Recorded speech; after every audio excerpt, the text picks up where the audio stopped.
Et coucou tout le monde, je suis Stéphanie, thérapeute énergétique et veilleuse de conscience au travers d'outils tels que le coaching intuitif, les soins énergétiques, les ateliers bien-être. Et aujourd'hui, on se retrouve pour la guidance de la semaine. Alors pour cette semaine, peut-être que c'était lié à la météo ou autre, je ne sais pas, j'ai eu très envie de revenir à la terre-mère, terre nourricière. Et j'ai été portée à prendre l'oracle d'Arnaud Rioux, où l'énergie du panda est venue à nous. Et puis j'ai eu envie, pour rester dans la dynamique des 3 choix, de prendre l'oracle des sagesses amérindiennes. Donc aujourd'hui, porté par cette énergie du panda qui va nous guider, qui va nous accompagner toute la semaine, on va aller voir le choix numéro 1, le choix numéro 2 et le choix numéro 3 pour le message de la sagesse amérindienne. Un petit mot quand même sur l'énergie du panda. L'énergie du panda, quand cet animal se présente à nous, c'est vraiment pour nous rappeler l'importance que nous sommes les personnes les plus importantes de notre vie. En fait, toi qui écoutes cette vidéo, dis-toi que tu es la personne la plus importante de ta vie et qu'il est vraiment bon de prendre soin de toi. Donc cette semaine, je pense qu'on aura des messages qui iront vers l'importance de prendre soin de soi, soin de son corps physique, de son corps mental, de son environnement, de vraiment tout ce qui nous touche. Et le panda invite aussi à aller voir la beauté de notre cœur et de notre âme. Il te rappelle aussi de te faire confiance et de te libérer des apparences. Voilà. Donc, en parallèle de ce que je pourrais dire, des messages de Inaya, le panda t'invite à laisser rayonner ton cœur. Donc, dans cette belle énergie, on va aller découvrir les messages de l'oracle des sagesses amérindiennes. Donc, pour ceux qui ont fait le choix numéro 1, on va aller voir l'adage, le conseil du vieil indien. Alors, choix numéro 1.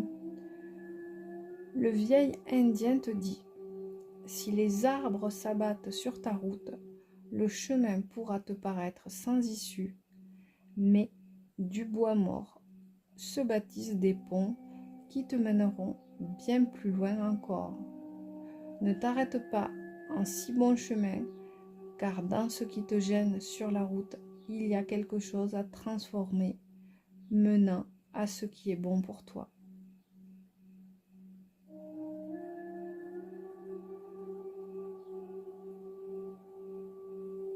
Rien ne se perd, rien ne se crée, tout se transforme.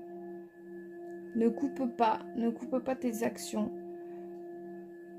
Ne change pas de route, ne change pas d'option, parce que le vieil indien te dit qu'il n'est pas bon pour toi de t'arrêter en si bon chemin et que tu peux toujours transformer et aller voir ce qui est bon pour toi.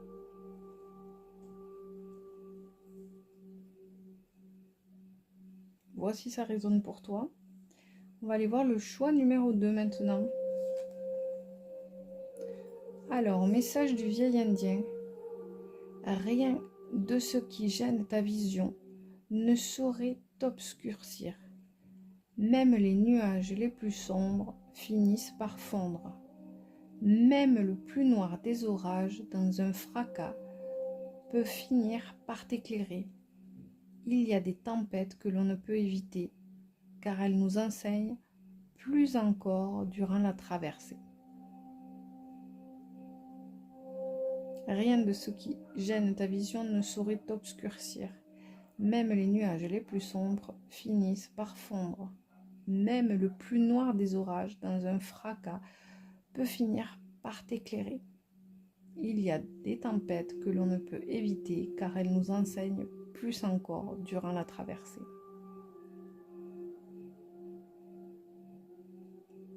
sagesse des aléas, sagesse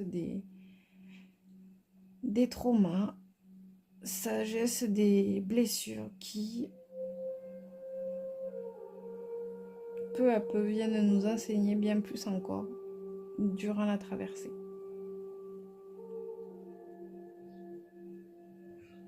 Là, il t'encourage à prendre énormément de recul, à te dire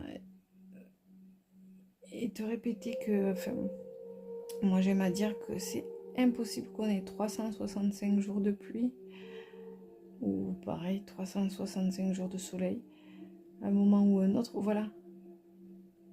La vie, c'est comme la météo, c'est mouvant, il y a des aléas, on est là pour traverser des expériences. Et il y a toujours de la sagesse à tirer sur chacune de tes expériences. Même les expériences les plus difficiles sont là pour t'apprendre quelque chose sur toi. Comprendre ton environnement, comprendre ce que tu es venu faire sur cette terre, comprendre ce que tu es venu traverser.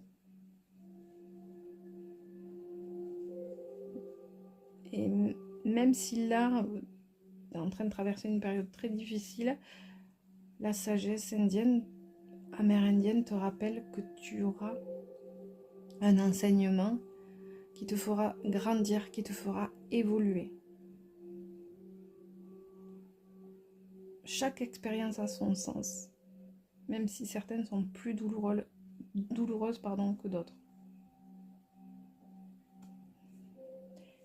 Dernier choix numéro 3. Alors, le vieil indien te dit: beaucoup savent reconnaître le bruit de la ville. Moi, je connais la langue des oiseaux et les bruits de la nature. Et c'est bien là toute la différence.